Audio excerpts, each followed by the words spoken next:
Hello guys, so Jerry speaking from the road back home from Atlanta, Georgia.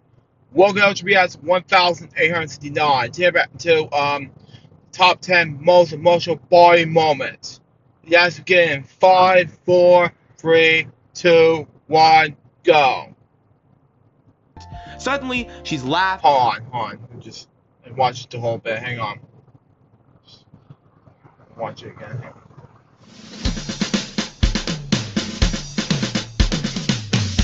Valentine's Day is here, which means the internet Even though Valentine's Day is past, which should take this right now. But anyway, we continue on. Anyway. is about to become one giant couple's photo shoot, and I'm not ready for that. So instead, we're doing something objectively better. The top 10 most heartfelt, emotional, and love-based Barney moments. Because nobody did love like my goat, Barnington. And yeah, I know Barney's the simple little kid show compared to shows like Sesame Street, which are known for how they tackled certain topics. But don't get it twisted. This franchise has multiple moments that still hit like a truck in the feels. Also, most of these were submitted by the Desky, so if you hear your name, congratulations, you've caused me emotional misery. I'll tell you how to submit for future videos at the end. So, happy Valentine's Day, and welcome to the Barney Desk.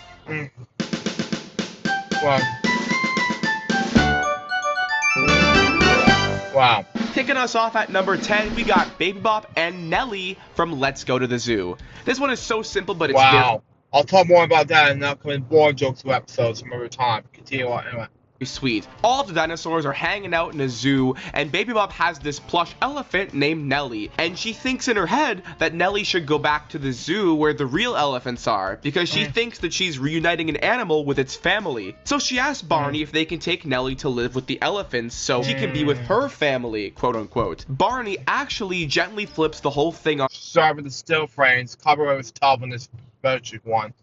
It's fine. It's fine. Its head because he tells Baby Bop that Nelly wants to stay with her because she is the one who's loved and cared for the stuffed animal. And like, that's why it works. It's presented so simply and as a footnote of the video, but it's perfect. It's not about the elephant. It's about Baby Bop's insanely pure heart and the way she thinks love means doing what's best for someone, even if it means letting them go. And look, I'm not the president of the Baby Bop fan club, but I can't deny. Yeah. Poor Baby Bob. Oh wow. How special this scene is. Coming in at number 9 is... Oh, and look, I'm not the president of the Baby Bop fan club, but I can't deny how special this scene is. Coming in at number 9 is... Baby Bop's Lullaby from Trading Places. This... Wow. And that's becoming... Yeah. Well, we're talking more than an upcoming joke series very soon. Continue on anyway. One of the show's best episodes and a really solid exploration of the sibling dynamic. BJ and Baby Bop get jealous of each other's lives and decide to trade places. BJ wants Baby Bop... It's like some episodes like watch about trading places. I'm besides Barney and Friends. For example, I'm talking about Okay, what else I'm talking about? What else is just besides Barney and Friends? Oh yeah, Jimmy Neutron. You know, like the one who trade places from let's say Jimmy's house, Jimmy to Cindy, and Cindy to Jimmy for some reason. Yeah, that's the one I'm talking about here. And another example was from Liz McGuire, who Matt was traded to Lizzie, and Lizzie tried to be able to trade to Matt for some reason. Yeah, that was another reason I was going to figure this out. And one more example is from Freaky Friday, the 2003 version. And no, I'm not talking about the 1977 version. I'm talking about the 2003 version. And then it just came out a year ago from a movie called Freaky Friday. But it has to do with trading places the mom to a daughter and the daughter to a mother for some reason. That's just my case. Continue on. Anyway. life because it seems easier with fewer responsibilities, and Baby Bop wants BJ's life because she wants to be all grown up with the freedom to do more and be taken more seriously. All grown up, anyway. All grown up with you from Grown Up Rugrats edition. Continue on, anyway. And like, guys, listen here. This episode is very funny.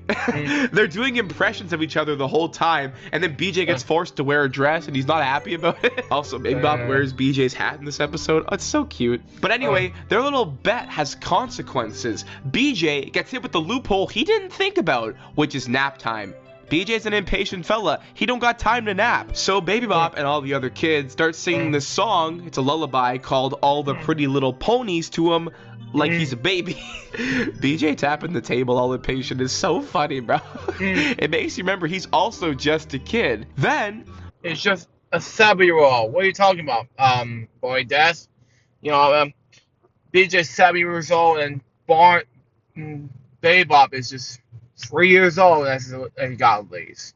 Continue on, anyway. Baby Bop starts to fall asleep during the lullaby that she is singing. So Barney finishes the song, and BJ, without making a big deal out of it, puts her blankie back on her while she sleeps. And like, dude, that's so sweet. Baby Bop genuinely tries to take care of BJ the way he usually takes care of her, and then when it doesn't work, BJ returns the favor at the end. It's very wholesome and a proof of real sibling love.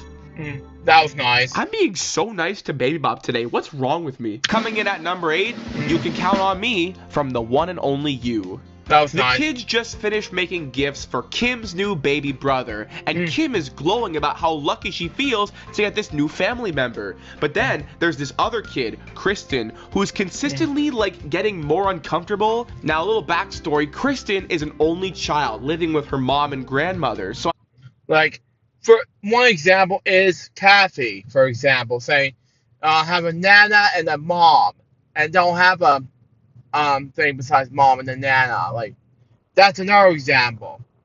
But here, I'm like, wow. I did not know at the time that Chris is doing things like that. Continue. I'm sure you can see where this is going. The discomfort builds until she finally admits she wishes she had a brother or sister, a quote-unquote normal family. And what I love is the show doesn't rush past it or force her to be upbeat, unlike what people who haven't actually seen the show will insist it does. Barney sits with it for a minute. He comforts her, and he reminds her what she does have: her mother, her grandmother, and of course, him. This then flows into the song You Can Count on Me, which is basically a promise that he'll always be there when she's down. It validates that missing piece, which is the sibling dynamic that she wants without making her feel guilty for wanting it. But it also pivots her towards gratitude for what she does have: a loving parent, a grandparent, and friends who care about her. It shows that it can happen because, you know, one stage, the trailer of the show of Kristen, Sarah Hickman, now it was Sarah Egan. I mean, she's in her now in her late 30s, early 40s now.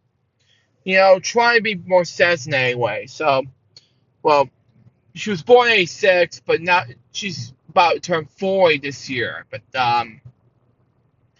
at least she's tried. But portray Kristen and the Barney franchise, you know, just how to make more up into it. So there you go, and at least there's something about it. So, Sarah, watch this LJPCBM episode right now. It's for you. But right now, I seen you as a kid, as a little babe growing up, watching Barney's Once Upon a Time, and I've seen you to the day I watch it, and with JD, who portrays Sean, and of course, I don't know why my hands. Also, Corey portrayed Carlos, and Hope, who portrayed Tasha. That guy's nostalgia for me. But anyway. And Phyllis, God rest her soul, she portrays Stella, but, you know, I'm like, oh my god, this is going to be more nostalgic viewers when I thought about that. If you and Lauren got to meet each other in person with, in the portrayal of these two ladies, that made me proud of myself, because Lauren and Becky, who portrayed Amy, share the same birthday as me, because Lauren, who portrayed Kathy, and Amy's actress, Becky Swan, known as Becky Smith, were like 50 to 10 years apart. I was born in 95. Becky was born in like 1980. And Lauren King was born in 1985. But anyway, sorry, lost track here. Let's continue on anyway. family isn't just what you're born in without making her feel guilty for wanting it. But it also pivots her towards gratitude for what she does have: a loving parent, a grandparent, and friends who care about her. It shows that family isn't just what you're born into, it's also who stays with you, who fills those gaps. And so for that, it earns its spot at number 8. Yes. Next up in number 7 is For What from Let's Make Music. I'll talk more about Let's Make Music number becoming board jokes or episodes number time. Anyway. In this video, this kid named Melanie dreams of playing violin at the fair, but after fumbling her solo and letting her nerves win all day, she... It kind of happened because, I can't remember the name. Sorry, in Pepper Ann. The show's called Pepper Ann. Oh yeah, Nikki. Yeah, that's it. Nikki. Tried to play the violin, and she did that practice, and that makes more sense. So she done it anyway. But Melody, really, she didn't learn to practice violin? That's odd and sad. Anyway. Finally gives up. She slips away and sings this ballad called Why Can't I on the carousel. And I gotta say, this is a surprisingly sad moment for this franchise. You can tell the stage fright has completely taken over her. Then Barney... Yeah, it has some stage fright, yeah. Saying like, I'm scared. I don't know, but I don't know why. He finally finds her and comes over to talk to her, and Melanie apologizes, to which Barney immediately asks the most important question possible. For what, Melanie? Dude, this is so well written. He doesn't even let the shame settle in her. Melanie admits she feels like she let everybody down, but Barney shuts that down right away. He reminds her they didn't come to the fair to be perfect, they came just to have fun and do fun things. And instead of forcing her back on stage or giving some sort of push through your fear speech, Barney and the dinosaurs pull her into the dunk tank and kick off the Laugh With Me segment. Suddenly, she's laughing and singing and getting dunked and actually enjoying the day again. That's a good thing, by the way. She's happy. Explosions of bubbles. Why not? Be getting dunked, she wanted to. Anyway, that's why this moment stands out to me. Barney doesn't accept Melanie defining herself as a failure. He validates how she... Like a failure. Let's say, here's Mel, it never fails. We want like a tail, we will go, well, Mel!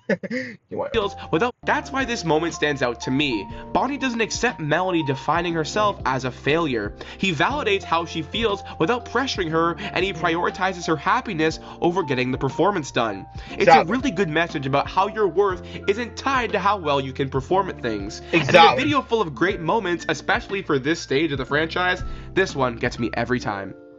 Coming in at number 6 is Cody's Change of Heart from Barney's Great Adventure. This one hails from... Wait, 97? This movie came out in 98. Barney Death, come on now.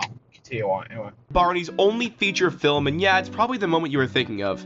I mean, if you're a Barney fan. If not, welcome. Nice to meet you. Please stay. If you're unfamiliar... Yeah, please stay, because I was born in 95, and like I said before in this episode, but I love Barney to this day since I was 6 months old. Continue on. Anyway. The main character of this film is Cody, the too cool older kid whose little sister loves Barney. He mocks her imagination, refuses to participate, and acts like Barney isn't real even when Barney is standing right in front of him. He's even though I talk about this whole trend in those revs, but I'll talk more about this whole thing in the upcoming Born Jokes episode pretty soon. Born Jokes, continue on. Cynical towards the purple guy. Then cut to the end of the film when they're in the barn at night and everything is calmed down and the rest of the characters are preoccupied. Cody walks up to Barney and finally drops the act. I was a big doofus before, and I think you're pretty cool.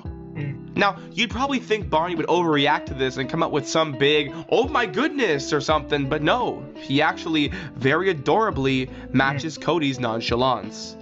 It's like the doofus guys, for example, if you want to talk about, say, from my good friend Alex Perez, and I don't want to talk about his name, another name, but my good friend Alex Perez, and by the time his late public, God rest his soul, but he just said it to Alex, saying, "Hey doofus," and made me laugh all the time.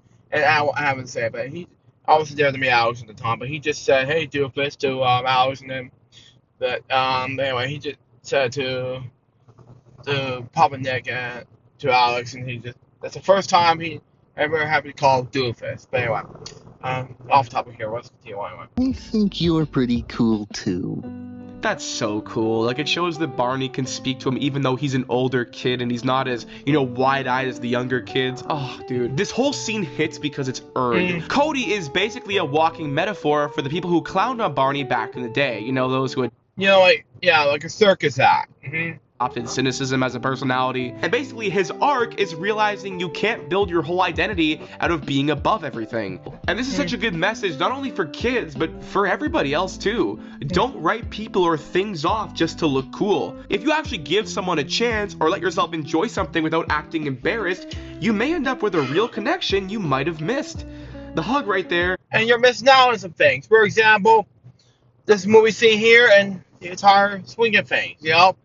I watched when I was 3 years old. One scene here, and they, into some, and then hits the clown face and just in the barrel, and then Barney's like, thank you. That scared the crap out of me when I was a kid. And then I scrap it to me as when I get older. I'm like, and when the clown was scared shitless, excuse my language, but scared shitless. When I was very, very little, I'm like, what is going on? I was scared. It scared the creeps out of me. I'm like, what? No, I want to hear that. No. Barney's eyes look like that. No, I would get out there and just not look at this, you know? When I got older, I'm like, okay, I need to rush to the things, and thank God it was there after this is over. So there you go. Let's continue on. Is all the proof you need. Alright, now Valentine's Day rules dictate if you're receiving love, you gotta send some back. So if this video's got you feeling even a little bit Hold on. I did, however, when Valentine's Day is already passed, like, say, 4 months ago, as I'm taking this right now. Nostalgic, you should subscribe. That's your one-click love letter to me and the Deskies. You know, because they need something too. We make videos about the surprisingly interesting history and cultural chaos surrounding the Barney brand. So if you think you might find that interesting... Yeah, surprise, happy birthday.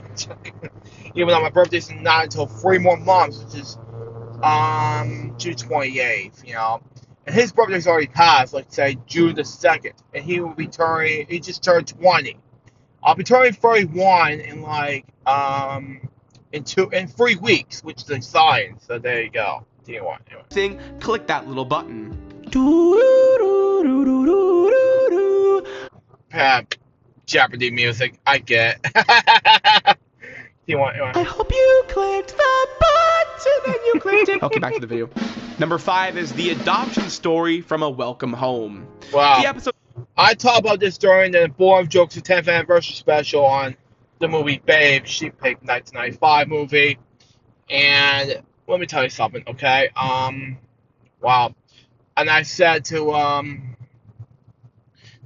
Fly Rex, about this adoption thing from the dogs that Fly Rex gave birth about, and and the narrator's like, when childhood ends, and then they say, nothing goes there with fries, blah, blah, blah. And then all of a sudden, I said that it kind of reminds me of this thing, and it just saddens me. But I told the story about the whole story and what's going on. Yeah, go check out my Rumble account on Rumble thing. You know what I'm talking about. Anyway, let's continue anyway. Starts out with one of the kids' dogs having puppies, and she's stressed because she can't keep them. You clicked the button and you clicked it. Okay, back to the video. Number 5 is the adoption story from a welcome home. The episode starts out with one of the kids' dogs having puppies, and she's stressed. It's meant about you, okay. Because she can't keep them all. The problem is simple but heavy. If they don't find homes for the puppies, they might end up at a shelter. And the episode mirrors that concept with a human parallel, when one of the kids, Julie, reveals she was adopted. For 1995 TV, that's a pretty significant moment. Being adopted isn't treated like a sad secret or less than family. It's presented plainly as a real, beautiful way that a family can happen. Then later, Julie breaks away from the group with one of the puppies and just sits with him in her lap. And then she sings this beautiful song called Someone to Love You Forever. Like she's making a promise to this dog that he's gonna be okay, and that makes more sense, because, you know, and I talk about this during the Bay Boy jokes episode, and I said that some clips based on this whole thing, and I was like, I don't know what happened next to Fly Rex, and they're losing their pups, and then all of a sudden, what's going to happen next. So what happened there? Anyway, continue on. Anyway. Someone is going to choose him, and he's going to be loved forever. It's a tender, quiet scene that sells the whole theme without preaching it. I hate to interrupt, but anyway, I said it too. I watched Somebody to Love Forever, Love You Forever, some way, and I saw it at a concert on Barney's birthday bash thing. I'm like, wow, I did not know at the time. And Barney's going to say, and kids like, I love you, Barney. And when I saw that, I'm like, wow, it was heartwarming, at the time. It was a low point period, Barney, at the time, and I'm sad to see it go from Barney the dinosaur. It could happen. Anyway, let's continue anyway. Love you forever. Like she's making a promise to this dog that he's going to be okay and that someone is going to choose him and he's going to be loved forever. It's a tender, quiet scene that sells the whole theme without preaching it. It validates chosen families in the simplest way possible. Being loved, being kept, and being somebody's home. Then, at the end of the episode, Julie adopts the puppy. Wow. That was Dude, nice. That's like the emotional breaking point on the Hoover Dam. Barney doesn't do much in this one, but this moment still hits just as hard all these years later. Coming in at number 4, Barney tucks Hannah in from Night Before Christmas. It's late on... That was nice. Yeah, I'll talk a bit more about this one joke episode Night Before Christmas. I'm going to talk about it soon. Continue on anyway. Christmas Eve, and after all their adventures and the rest of the kids head home, the main kid character Hannah realizes she forgot to get Barney a Christmas present. Barney doesn't even let her spiral, he just begins talking. Oh, you already gave me the best gift I could ever ask for. I got to share the day with people I love. They then sing this quiet, lullaby-style duet version of I Love You. And unlike the usual big group circle version, this one is just Barney and this one child. It feels way more personal, like an actual bedtime song. And it's nice to see them do this because I'm sure a lot of real families back then used the song that way. I know mine did. As the song winds down, Hannah falls asleep on the couch while Barney sings the second verse by himself.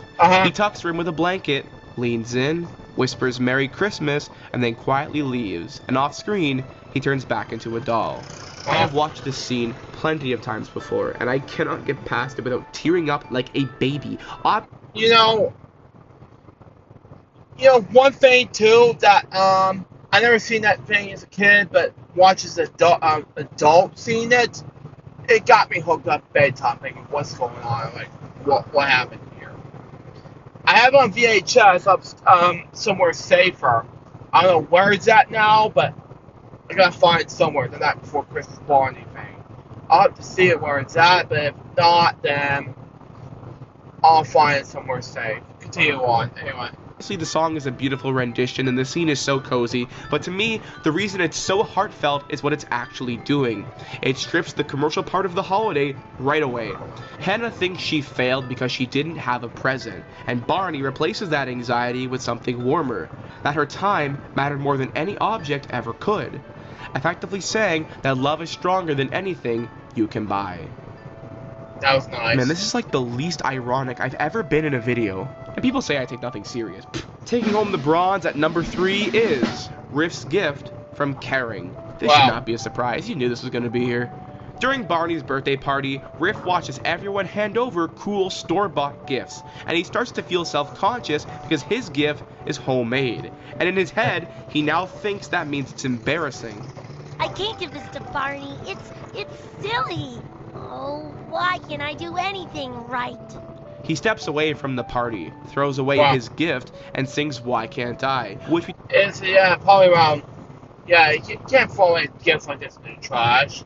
Talked about briefly earlier in another moment, but man, it's honestly such a heavy song for a Barney episode. The lyrics are full of self-doubt and the fear that everyone else is getting life right while you're stuck messing up. And that's what makes this hurt. Riff is such a lovable character. He's gentle, he's creative, he's sensitive in a way that feels real. So to watch him genuinely believe that he's not good enough and that his effort is embarrassing it's just heartbreaking, man. Even though he's busy, you gotta do something, He notices that Riff is missing and comes outside to find him by the pond, Troy Bolton monologuing. Barney appears in the reflection of the water and gently puts a hand on Riff's shoulder. Riff? Oh, hey, Barney. What are you doing out here? Dude, I think Riff was crying and went to wipe his eyes. You can hear it in his voice. Oh. Barney doesn't ask about the gift or say, let's go see what you made. He says the party was missing Riff. Not the present, but him. Suddenly, the rest of the gang bursts outside and Barney goes to leave. Aren't you coming, Riff? Oh, I don't think so. I'd really like you to come back to my party. Won't you please join us? Wow. Well, okay. Okay, great. Yep, here we go. When they get back, the gift gets found anyway, despite Riff's protests, and we get the reveal Very nifty, I guess. that it was a handmade music box that plays Happy Birthday. Riff tries to downplay it as not being special and only a box, but Barney shuts that down, telling him because he made it himself, that's what makes it special. And then later, Riff asks again if Barney really liked his gift, because insecurity doesn't disappear in just one conversation, and Barney says, The best gift doesn't come from a store. The best gift comes from your heart. Bro! This is such a good moment from the show, because we just watched Riff, one of the sweetest, most creative characters, genuinely believe he isn't enough. And then, get reminded that he is because of who he is. Man, I love Riff. Same. Taking home the silver at number 2 is Someone to Love You Forever from Barney's Birthday Bash. That's what I'm going to try to tell you, because in my earlier LJPCBM episode, because I saw this concert before, and when I was only 16, and I figured, why not? I'll continue on. Anyway. So if you're unaware, Barney's Birthday Bash is the last final concert tour that the Barney franchise ever had. This tour also ended up being one of the final projects for Dean Wett, Julie Johnson, Patty Wirtz, and Michaela Dietz, the voices of the Dinos respectively. For many fans in the audience and the cast and crew, this was a goodbye to the franchise as they knew it. Right before the moment we're going to be talking about, the little dinosaurs perform the song What I Like About You, where they take turns telling Barney what they love about him. It's a fun, dancey, nice song, but instead of responding with a simple thank you, Barney then sings Someone to... Oh, yeah. For example, folks, I seen it What About You for the Romantics, not the other band. It's a show, and there's another show called What I Like About You. And the other one from To Disney Everywhere, what about tunes, Excuse me. Wait, let's continue on. Next. You Forever. Brother! This song appears twice on the list and it still hits me in the feels. Oh my god. Yeah. By this point in 2010, the song hadn't been used in a literal decade. So bringing it back for the finale tour feels like a deliberate nod to the people who grew up with this show. Dean also gives an emotional vocal performance here, so, thanks for that, Dean. Oh, but if that wasn't enough, this has followed up with the song Together With You, and during that song, the music swells down, and Baby Bop asks Barney what he wished for. Barney pauses, and then kind of breaks the fourth wall. I wish that our friendship would never end, and it never will, as long as you remember, I'm always here, just as close as your imagination. That's not just dialogue to the characters on stage. That's directly to the audience, to the kids, and to the now adults who grew up with him. This whole moment with the song and the speech reframes what's happening, because Barney began as an imaginary friend in your mind, and here, at the very end, he essentially says, I'm going back there. I'll always love you forever. You don't need to see him on a stage, or a TV show, or a live tour. You just need your imagination. That's why it's such a smart, tear-jerking finale. It's dignified and loving and intentional. It feels like the actor saying goodbye to the character, and the character saying goodbye to the fans. And for a franchise built on imagination and friendship, that's kind of the perfect ending. That was nice. But what could possibly top Barney's final speech on the farewell tour? What moment could feel bigger than him looking at a crowd in 2010 and saying he's always as close as your imagination? How about the first time he ever did it? This Yeah. comes from the very first Barney concert in 1991. Before That's nice. PBS, before Barney and Friends, before the mid-90s cultural explosion. For a lot of kids, this tape was their introduction to the character, and it became one of the most watched, most circulated tapes in the entire franchise. Near the end, Barney's alone on stage, and he starts talking to the audience, and I'm just going to show you the clip because it does a better job of explaining than I ever could. This concert has been the most fun a dinosaur could ever have. But it's time for us to go now. You know, when a dinosaur has friends like you, it's like having a great big family. That makes me feel welcome wherever I go. We have to go wherever kids are using their imaginations. Remember, if you wish real hard, I'll be there. That was nice. Let's all hold hands now and sing I Love You. It's my very favorite song. Wow. That is just... wow. Wow. I don't know where to start. I think a part of what makes this work so well is the flip of the relationship. In this moment, Barney isn't only welcoming kids into his world, he's thanking them for welcoming him into theirs. Despite always telling them how special they are, he's letting them know how special they make him feel. He treats that connection like it's real because for those kids, it is. He meets that emotion head on, and that's what turns a goodbye into something comforting instead of sad. He hands the power back to those kids like, I'm not gone. I exist wherever imagination exists. I'm something you don't lose. I will love you forever. And even now that we're all grown up, it still hasn't changed. Barney is still there, and Barney still loves all of us. And I can't think of a better moment that encapsulates that than this. Wow, that was nice. And those are the top 10 most heartfelt, emotional Barney moments. Guys, I gotta tell you, I cried several times when researching and writing this script, and also while recording it. And then I kept making mistakes in the editing process because my vision got blurry. But anyway, I know I missed somebody's personal number one, so drop your most heartfelt Barney moment in the comments. I want to hear the ones that get you every single time. Now, most of these moments were submitted by the Deskies in our Discord server. If you want to be featured in a future video like this, you can hit join and become a Deskie and join us over there, alongside so many other cool perks. I do callouts for submissions there, and I'm always looking for moments I forgot or episodes I haven't revisited in a while. So if that seems like your kind of thing, you should head over there. Anyway, happy Valentine's Day.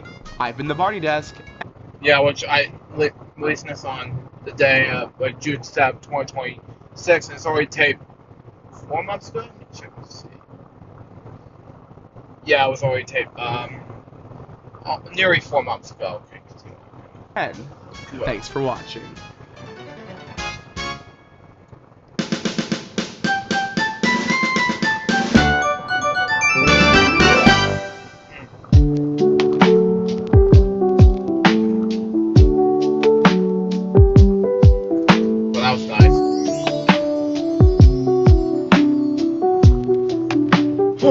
So that was the top 10 most emotional Barney moments. What do I think about this video? I think it was amazing and heartwarming at the same time. So far, this video was a success. That was LJPCBM 1869. Hope you enjoy it. So it's going to be the LJPCBM 1870, which will be about Five Friends Play Along, ex-employee, Splash Party, please. Till next time, suggest my bed, LJPCBM out. See ya.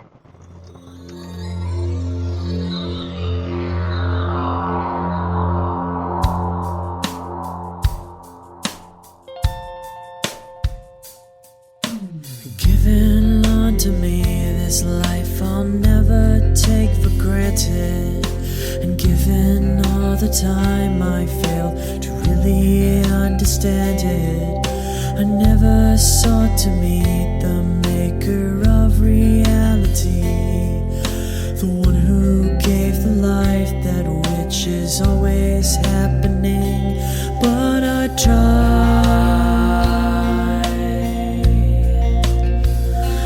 All all the time.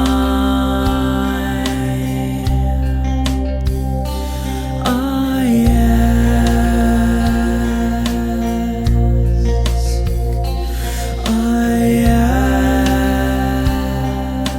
ask, why me? Why was I the one to see things as I do under the moonlight and the sun? Perception is the question, and the giver holds the key.